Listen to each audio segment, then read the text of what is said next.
Greetings. This is video 18 of the poem Savitri by Sri Aurobindo. I'm about to read Book 7, the Book of Yoga. Canto 1 of Book 7, The Joy of Union, the Ordeal of the Foreknowledge of Death and the Heart's Grief and Pain. Fate followed her foreseen immutable road. Man's hopes and longings build the journeying wheels that bear the body of his destiny and lead his blind will towards an unknown goal. His fate within him shapes his acts and rules. Its face and form already are born in him. Its parentage is in his secret soul. Here matter seems to mold the body's life, and the soul follows where its nature drives. Nature and fate compel his free will's choice. But greater spirits this balance can reverse, and make the soul the artist of its fate. This is the mystic truth our ignorance hides. Doom is a passage for our inborn force. All was fulfilled, the heart of Savitri, flower-sweet and adamant, passionate and calm, had chosen on her strength's unbending road, forced to its issue the long cosmic curve. Once more she sat behind loud hastening hooves, a speed of armored squadrons, and a voice far heard of chariots bore her from her home. A couchant earth wakened in its dumb muse, looked up at her from a vast indolence. Hills wallowing in a bright haze, large lands that lulled at ease beneath the summer heavens, region on region spacious in the sun, cities like chrysalids in the wide blaze, and yellow rivers pacing lion-maned, and under arches, misers of sunshine, they saw low thatched roofs of a hermitage huddled beneath a patch of azure hue, in a sunlit clearing that seemed the outbreak of a glad smile in the forest's monstrous heart, a rude refuge of the thought and will of man, watched by the crowding giants of the wood. Arrived in that rough-hewn homestead they gave, questioning no more the strangeness of her fate, their pride and loved one to the great blind king, a regal pillar of fallen mightiness, and the stately careworn woman, once a queen, who now hoped nothing for herself from life, but all things only hoped for her one child, calling on that single head from partial fate, all joy of earth, all heaven's beatitude. Adoring wisdom and beauty like a young god's, she saw him loved by heaven as by herself. She rejoiced in his brightness and believed in his fate, and knew not of the evil drawing near. Lingering some days upon the forest verge, like men who lengthen out departure's pain, unwilling to separate sorrowful clinging hands, unwilling to see for the last time a face, heavy with sorrow of a coming day, and wondering at the carelessness of fate, who breaks with idle hands her supreme works, they parted from her with pain-fraught, burdened hearts, as forced by inescapable fate we part from one whom we shall never see again. Driven by the singularity of her fate, helpless against the choice of Savitri's heart, they left her to her rapture and her doom in the tremendous forest's savage charge. All put behind her that was once her life, all welcome that henceforth was his and hers. She abode with Satyavan in the wild woods, Priceless she deemed her joy so close to death. Apart with love she lived for love alone. As if self-poised above the march of days, her immobile spirit watched the haste of time, a statue of passion and invincible force, an absolutism of sweet imperious will, a tranquility and a violence of the gods, indomitable and immutable. At first to her, beneath the sapphire heavens, the sylvan solitude was a gorgeous dream, an altar of the summer splendor and fire, a sky-topped, flower-hung palace of the gods, and all its scenes a smile on rapture's lips, and all its voices bards of happiness. There was a chanting in the casual wind, there was a glory in the least sunbeam. Night was a chrysoprase on velvet cloth, a nestling darkness or a moonlit deep. Day was a purple pageant and a hymn, a wave of the laughter of light from morn to eve. His absence was a dream of memory, his presence was the empire of a god, a fusing of the joys of earth and heaven, a tremulous blaze of nuptial rapture past, a rushing of two spirits to be one, a burning of two bodies in one flame. Opened were gates of unforgettable bliss. Two lives were locked within an earthly heaven, and fate and grief fled from that fiery hour. But soon now failed the summer's ardent breath, and throngs of blue-black clouds crept through the sky, and rain fled sobbing over the dripping leaves, and storm became the forest's titan voice. Then, listening to the thunder's fatal crash, and the fugitive pattering footsteps of the showers, and the long unsatisfied panting of the wind, and sorrow muttering in the sound-vexed night, the grief of all the world came near to her. Night's darkness seemed her future's ominous face. The shadow of her lover's doom arose, and fear laid hands upon her mortal heart. The moment swift and ruthless raced, alarmed her thoughts, her mind remembered Nerod's date. A trembling moved accountant of her riches, she reckoned the insufficient days between. A dire expectancy knocked at her breast, dreadful to her were the footsteps of the hours. Grief came, a passionate stranger to her gate, banished when in his arms, out of her sleep it rose at morn to look into her face. Vainly she fled into abysms of bliss, from her pursuing foresight of the end. The more she plunged into love, that anguish grew. Her deepest grief from sweetest gulfs arose. Remembrance was a poignant pang. She felt each day a golden leaf torn cruelly out from her too slender book of love and joy. Thus swaying in strong gusts of happiness, and swimming in foreboding somber waves, and feeding sorrow and terror with her heart, for now they sat among her bosom's guests, or in her inner chamber paced apart.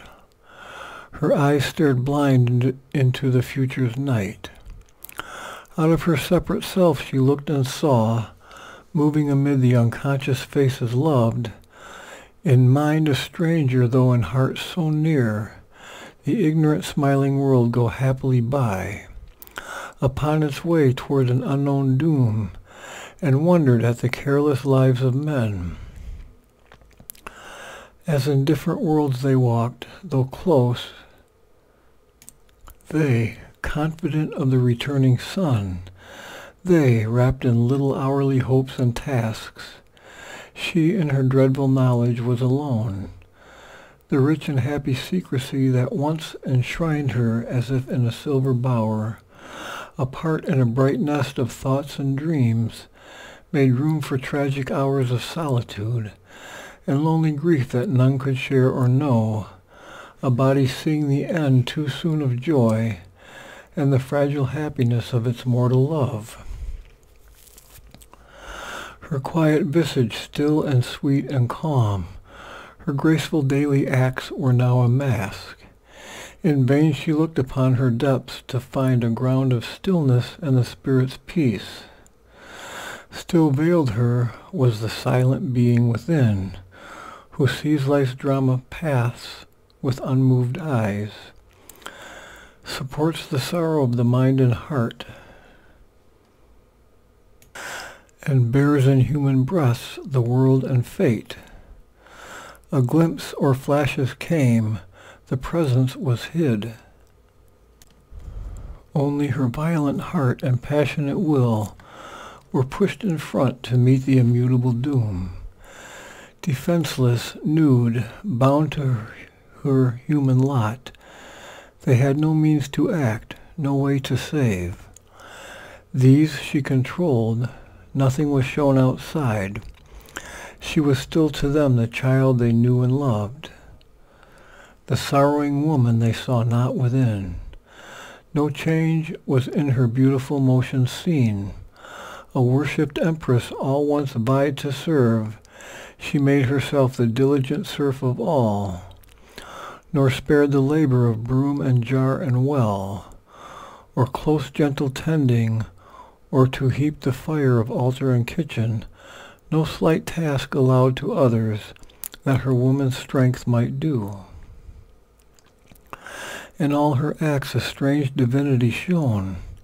Into a simplest movement she could bring a oneness with earth's glowing robe of light, a lifting up of common acts by love. All love was hers, and its one heavenly cord bound to all, with her as a golden tie.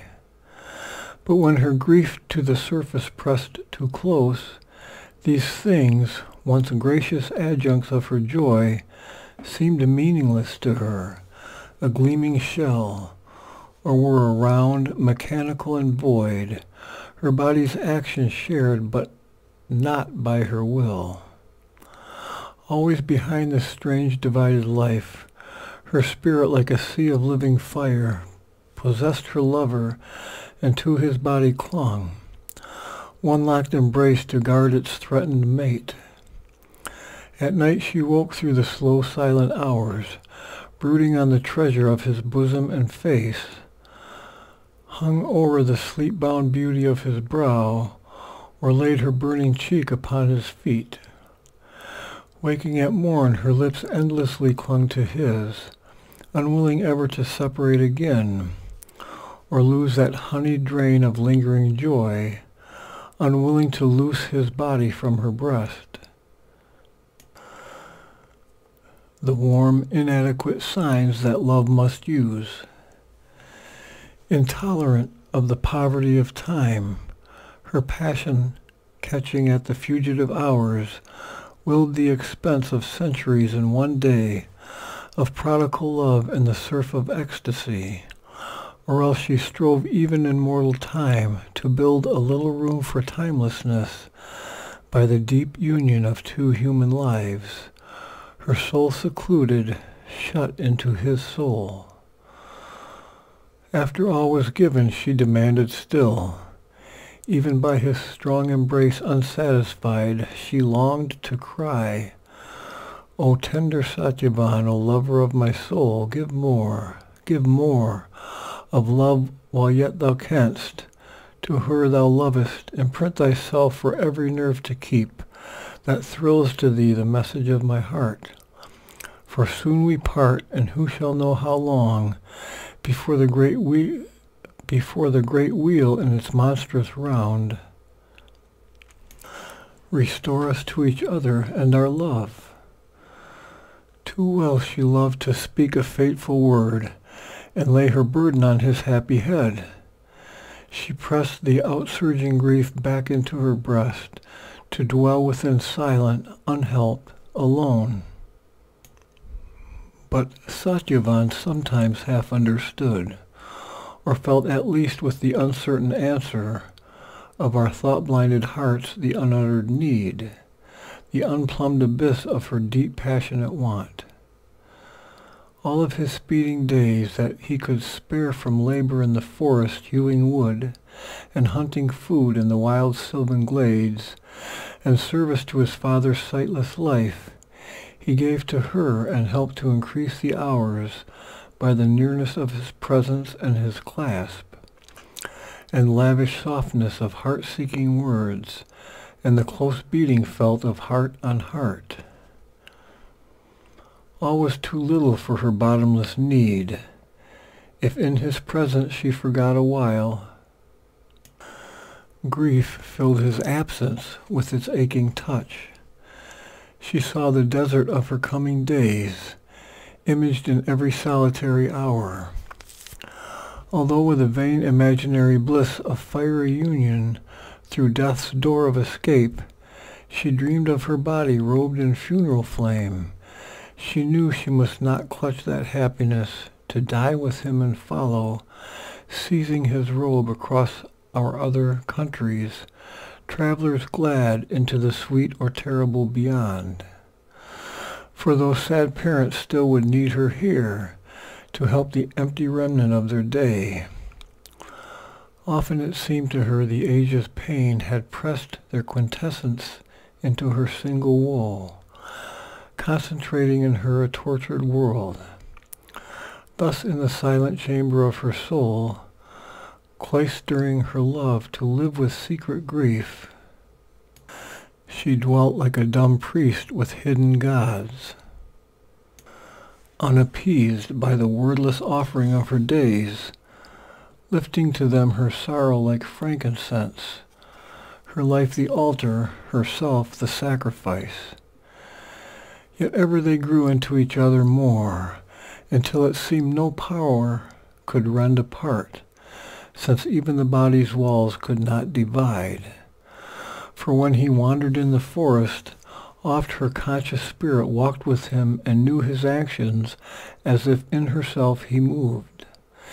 He, less aware, thrilled with her from afar. Always the stature of her passion grew. Grief, fear became the food of mighty love. Increased by its torment, it filled the whole world. It was all her life, became her whole earth and heaven. Although life-born, an infant of the hours, immortal, it walked unslayable as the gods. Her spirit stretched measureless in strength divine, an anvil for the blows of fate and time. Or, tired of sorrow's passionate luxury, grief's self became calm, dull-eyed, resolute, awaiting some issue of its fiery struggle, some deed in which it might forever cease, victorious over itself and death and tears. The year now paused upon the brink of change. No more the storm sailed with stupendous wings, and thunder strode in wrath across the world, but still was heard a muttering in the sky, and rain dripped wearily through the mournful air, and gray slow-drifting clouds shut in the earth. So her grief's heavy sky shut in her heart. A still self hid behind but gave no light. No voice came down from the forgotten heights. Only in the privacy of its brooding pain, her human heart spoke to the body's fate. That is the end of Canto 1. Canto 2, The Parable of the Search for the Soul. As in the vigilance of the sleepless night, through the slow, heavy-footed, silent hours, repressing in her bosom its load of grief, she sat staring at the dumb tread of time and the approach of ever-nearing fate. A summons from her being's summit came, a sound, a call that broke the seals of night. Above her brows, where will and knowledge meet, a mighty voice invaded mortal space. It seemed to come from inaccessible heights, and yet was intimate with all the world, and knew the meaning of the steps of time, and saw eternal destiny's changeless scene, filling the far prospect of the cosmic gaze. As the voice touched, her body became a stark and rigid golden statue of motionless trance, a stone of God lit by an amethyst soul. Around her body's stillness all grew still. Her heart listened to its slow measured beats, her mind renouncing thought, heard, and was mute. Why camest thou to this dumb death-bound earth, this ignorant life beneath indifferent skies, tied like a sacrifice on the altar of time? O spirit, O immortal energy, if 'twas to nurse grief in a helpless heart, or with hard tearless eyes await thy doom, arise, O soul, and vanquish time and death. But Savitri's heart replied in the dim light, my strength is taken from me and given to death. Why should I lift my hands to the shut heavens, or struggle with mute inevitable fate, or hope in vain to uplift an ignorant race, who hug their lot and mock the Savior light, and see in mind wisdom's sole tabernacle, in its harsh peak and its inconscient base, a rock of safety and an anchor of sleep. Is there a God whom any cry can move?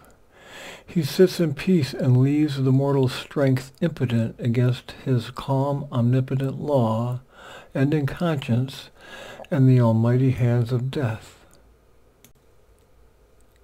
What need have I, what need has Satyavan, to avoid the black-meshed net, the dismal door, or call a mightier light into life's closed room, a greater law into man's little world?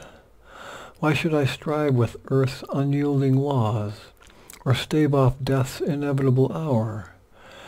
This surely is best to practice with my fate, and follow close behind my lover's steps, and pass through night from twilight to the sun, across the tenebrous rivers that divide the adjoining parishes of earth and heaven. Then could we lie inarmed breast upon breast, untroubled by thought, untroubled by our hearts, forgetting man and life and time and its hours, forgetting eternity's call, forgetting God. But the voice replied, is this enough, O spirit? And what shall thy soul say when it wakes and knows the work was left undone for which it came? Or is this all for thy being born on earth, charged with a mandate from eternity, a listener to the voices of the years, a follower of the footprints of the gods, to pass and leave unchanged the old dusty laws? Shall there be no new tables, no new word, no greater light come down upon the earth, delivering her from her unconsciousness, man's spirit from unalterable fate? Camest thou not down to open the doors of fate, the iron doors that seem forever closed, and lead man to truth's wide and golden road that runs through finite things to eternity? Is this then the report that I must make, my head bowed with shame before the eternal seat? His power he kindled in thy body has failed, his laborer returns, her task undone? Then Savitri's heart fell mute, it spoke no word. But holding back her troubled rebel heart, abrupt, erect, and strong, calm like a hill, surmounting the seas of mortal ignorance, its peak immutable above mind's air, a power within her answered the still voice. I am thy portion here charged with thy work. As thou myself seated forever above, speak to my depths, O great and deathless voice. Command, for I am here to do thy will. The voice replied, remember why thou camest. Find out thy soul, recover thy hid self. In silence seek God's meaning in thy depths, then mortal nature change to the divine. Open God's door, enter into his trance. Cast thought from thee, that nimble ape of light. In his tremendous hush stilling thy brain, his vast truth wake within, and know and see. Cast from thee sense that veils thy spirit's sight. In the enormous emptiness of thy mind, thou shalt see the Eternal's body in the world. Know him in every voice heard by thy soul. In the world's contacts meet his single touch. All things shall fold thee into his embrace. Conquer thy heart's throbs, let thy heart beat in God. Thy nature shall be the engine of his works, thy voice shall house the mightiness of his word. Then shalt thou harbor my force and conquer death. Then Savitri by her doomed husband sat, still rigid in her golden motionless pose, a statue of the fire of the inner sun. In the black night the wrath of storm swept by, the thunder crashed above her, the rain hissed, its million footsteps pattered on the roof. Impassive mid the movement and the cry, witness of the thoughts of mind, the moods of life, she looked into herself and sought for her soul. A dream disclosed to her the cosmic past, the crypt seed and the mystic origins, the shadowy beginnings of world fate. A lamp of symbol, lighting hidden truth, imaged to her the world's significance. In the indeterminate formlessness of self, creation took its first mysterious steps. It made the body's shape a house of soul, and matter learned to think, and person grew. She saw space peopled with the seeds of life, and saw the human creature born in time. At first appeared a dim half-neutral tide of being emerging out of infinite naught. A consciousness looked at the inconscient vast, and pleasure and pain stirred in the insensible void. All was the deed of a blind world energy. Unconscious of her own exploits she worked, shaping a universe out of the inane. In fragmentary beings she grew aware. A chaos of little sensibilities gathered round a small ego's pinpoint head. In it, a sentient creature found its poise. It moved and lived, a breathing, thinking whole, W-H-O-L-E, on a dim ocean of subconscious life. A formless surface consciousness awoke. A stream of thoughts and feelings came and went. A foam of memories hardened and became a bright crust of habitual sense and thought, a seat of living personality, and recurrent habits mimicked permanence. Mind nascent labored out a mutable form. It built a mobile house on shifting sands, a floating isle upon a bottomless sea. A conscious being was by this labor made. It looked around it on its difficult field, in the green, wonderful, and perilous earth. It hoped in a brief body to survive, relying on matter's false eternity. It felt a godhead in its fragile house. It saw blue heavens, dreamed immortality. A conscious soul in the unconscious world, hidden behind our thoughts and hopes and dreams, an indifferent master signing nature's acts, leaves the vicegerent mind a seeming king. In his floating house upon the sea of time, a regent sits at work and never rests. He is a puppet of the dance of time. He is driven by the hours. The moment's call compels him with the thronging of life's need and the babble of the voices of the world. This mind no silence knows, nor dreamless sleep. In the incessant circling of its steps, Thoughts tread forever through the listening brain. It toils like a machine and cannot stop. Into the body's many-storied rooms, endless crowd down the dream god's messages. All is a hundred-toned murmur and babble and stir. There is a tireless running to and fro, a haste of movement and a ceaseless cry. The hurried servant senses answer apace to every knock upon the outer doors. Bring in time's visitors, report each call. Amid the thousand queries and calls, and the messages of communicating minds, and the heavy business of unnumbered lives, and all the thousandfold commerce of the world. Even in the tracks of sleep is scant repose. He mocks life's step in strange subconscious dreams.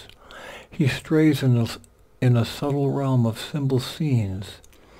His night with thin air visions and dim forms, he packs or peoples with slight drifting shapes, and only a moment spends in silent self. Adventuring into infinite mind space, he unfolds his wings of thought in inner air, or traveling in imagination's car crosses the globe, journeys beneath the stars, to subtle worlds taken his ethereal course, visits the gods on life's miraculous peaks, communicates with heaven, tampers with hell. This is the little surface of man's life. He is this, and he is all the universe. He scales the unseen, his depths dare the abyss. A whole mysterious world is locked within. Unknown to himself, he lives a hidden king, behind rich tapestries and great secret rooms.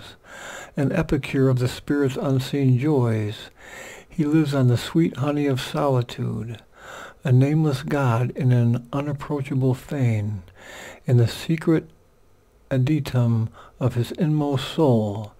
He guards the being's covered mysteries beneath the threshold, behind shadowy gates, or shut in vast cellars of inconscient sleep.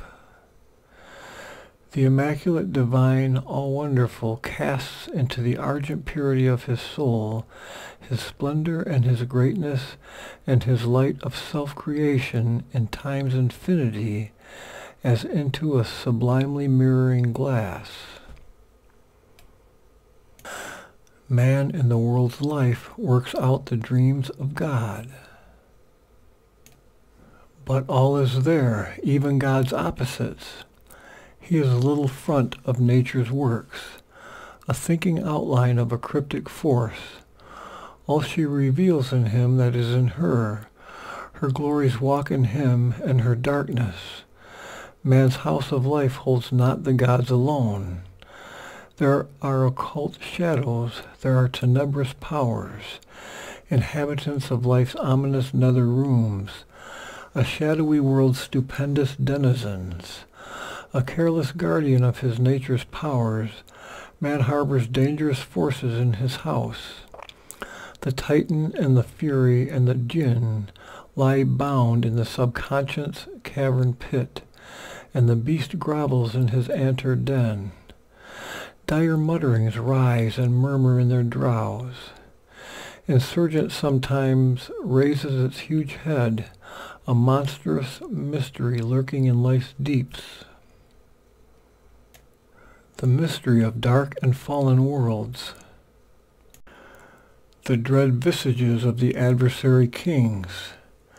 The dreadful powers held down within his depths become his masters or his ministers. Enormous they invade his bodily house, can act in his acts, infest his thoughts and life. Inferno surges into the human air and touches all with a perverting breath. Grey forces like a thin miasma creep, stealing through chinks in his closed mansion's doors, discoloring the walls of upper mind, in which he lives his fair and spacious life, and leave behind a stench of sin and death and pain. Not only rise in him perverse drifts of thought, and formidable, formless influences, but there come presences in awful shapes. Tremendous forms and faces mount dim steps and stare at times into his living rooms. Or called up for a moment's passionate work, lay a dire custom's claim upon his heart. Aroused from sleep, they can be bound no more, afflicting the daylight and alarming the night, invading at will his outer tenement, the stark gloom's grisly dire inhabitants, mounting into God's light, all light perturb. All they have touched or seen they make their own. In nature's basement lodge, mind's passages fill, disrupt through links and musing sequences, break through the soul's stillness with a noise and cry, or they call the inhabitants of the abyss, invite the instincts to forbidden joys, a laughter wake of dread demonic mirth, and with nether riot and revel shake life's floor. Impotent to quell his terrible prisoners, appalled, the householder helpless sits above. Taken from him, his house is his no more. He is bound and forced, a victim of the play, or, allured, joys in the mad and mighty din. His nature's dangerous forces have arisen and hold at will a rebel's holiday. Aroused from the darkness where they crouched in the depths, prisoned from the sight, they can be held no more. His nature's impulses are now his lord's. Once quelled or wearing spacious names and vests, infernal elements, demon powers are there. Man's lower nature hides these awful guests. Their vast contagion grips sometimes man's world. An awful insurgent overpowers man's soul. In house and house the huge uprising grows. Hell's companies are loosed to do their work. Into the earthways they break out from all doors, invade with bloodlust and the will to slay, and fill with horror and carnage God's fair world. Death and his hunters stalk a victim earth. A terrible angel smites at every door. An awful laughter mocks at the world's pain, and massacre and torture grin at heaven. All is the prey of the destroying force. Creation rocks and tremble top and base. This evil nature housed in human hearts, a foreign inhabitant, a dangerous guest, the soul that harbors it can dislodge. Expel the householder, possess the house. An opposite potency contradicting God, a momentary evil's almightiness, has straddled the straight path of nature's acts. It imitates the Godhead it denies, puts on his figure and assumes his face. A Manichaean creator and destroyer, this can abolish man, annul his world. But there is a guardian power, there are hands that save, calm eyes divine regard the human scene. All the world's possibilities in man are waiting as the tree waits for its seed. His past lives in him, it drives his future's pace. His presence acts fashion his coming fate. The unborn gods hide in his house of life. The demons of the unknown overshadow his mind, casting their dreams into live molds of thought, the molds in which his mind builds out its world. The mind creates around him its universe, as the universe creates around him its mind. His mind. All that has been renews in him its birth. All that can be is figured in his soul. Issuing the deeds it scores on the roads of the world, obscure to the interpreting reason's guess, lines of the secret purpose of the gods. In strange directions runs the intricate plan. Held back from human foresight is their end, and the far intention of some ordering will, or the order of life's arbitrary chance, finds out its settled poise and fated hour, our surface watched in vain by reason's gaze, invaded by the impromptus of the unseen, helpless records the accidents of time, the involuntary turns and leaps of life. Only a little of us foresees its steps, only a little has will and purposed pace. A vast subliminal is man's measureless part, the dim subconscious is his cavern base. Abolished vainly in the walks of time, our past life still in our unconscious selves, and by the weight of its hidden influences, is shaped our future self-discovery. Thus all is an inevitable chain, and yet a series seems of accidents. The unremembering hours repeat the old acts.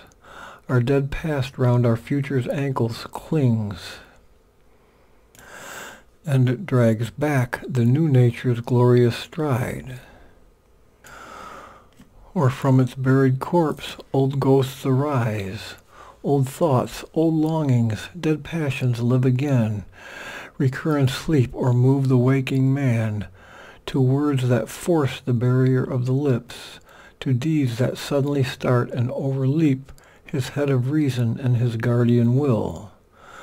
An old self lurks in the new self we are.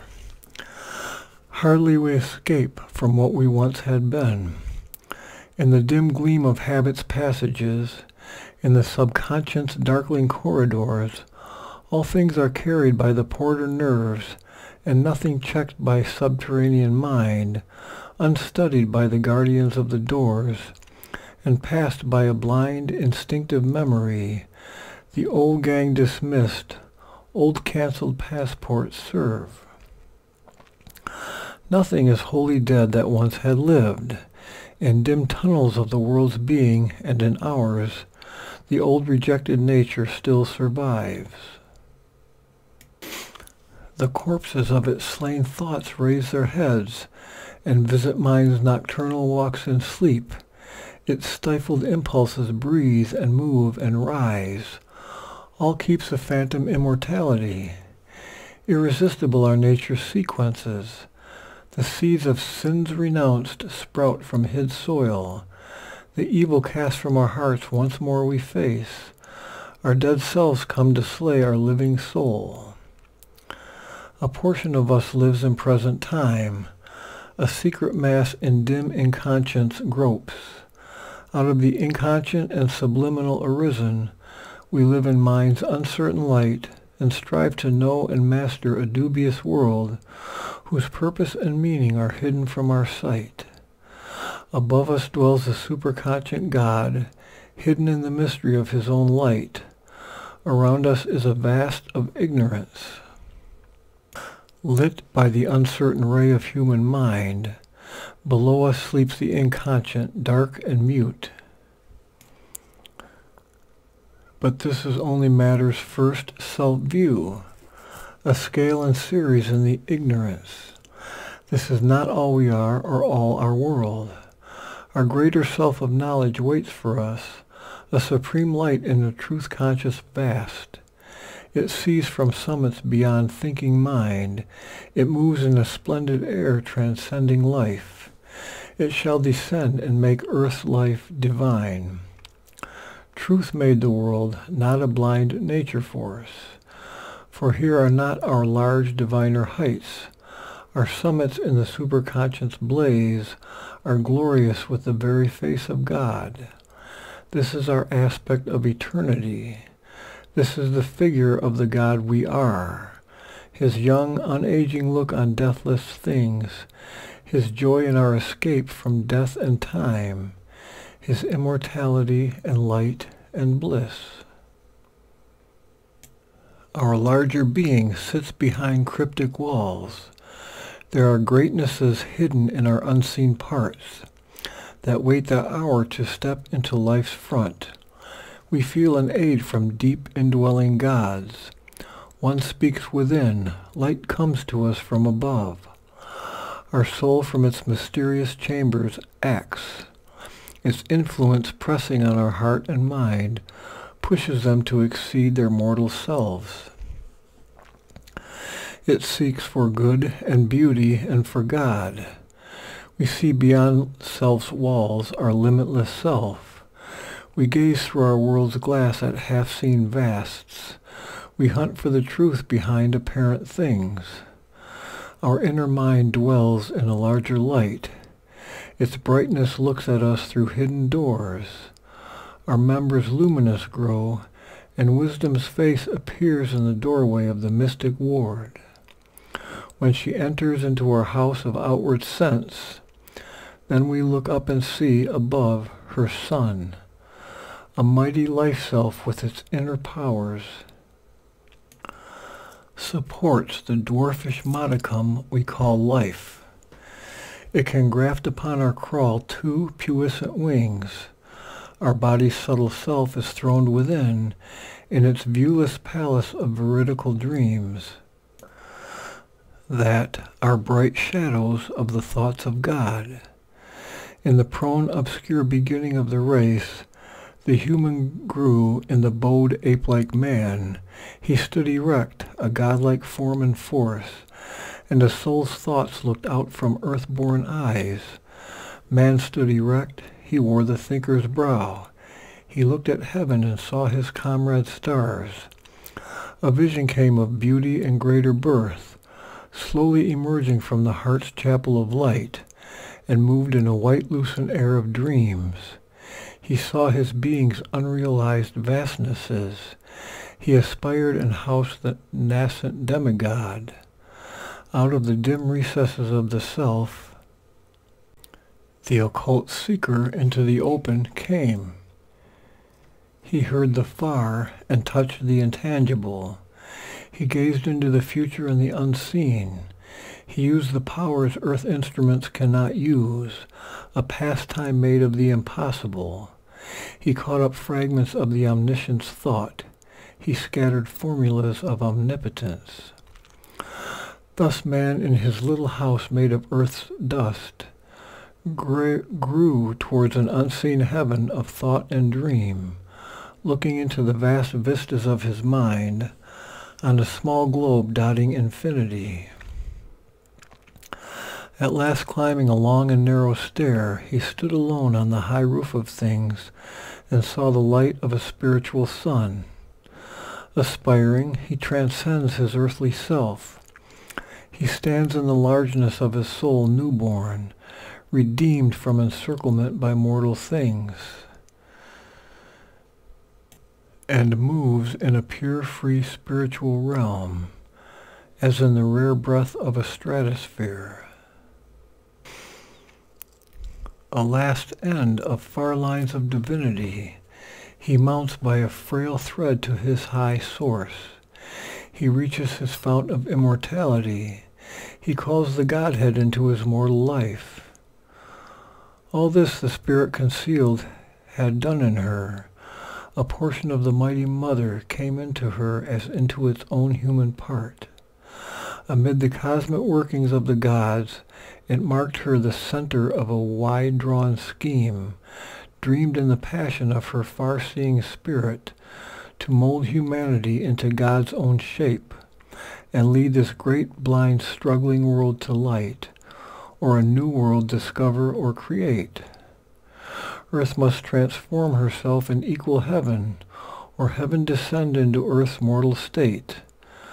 But for such a vast spiritual change to be, out of the mystic cavern in man's heart, the heavenly psyche must put off her veil and step into common nature's crowded rooms, and stand uncovered in that nature's front, and rule its thoughts and fill the body and life. Obedient to a high command she sat. Time, life, and death were passing incidents, obstructing with their transient view her sight that must break through and liberate the God imprisoned in the visionless mortal man. The inferior nature born into ignorance still took too large a place. It veiled herself and must be pushed aside to find her soul. So that is the end of video number 18 of the poem Savitri by Sri Aurobindo. That's the end of Canto 2 of Book 7. Thank you.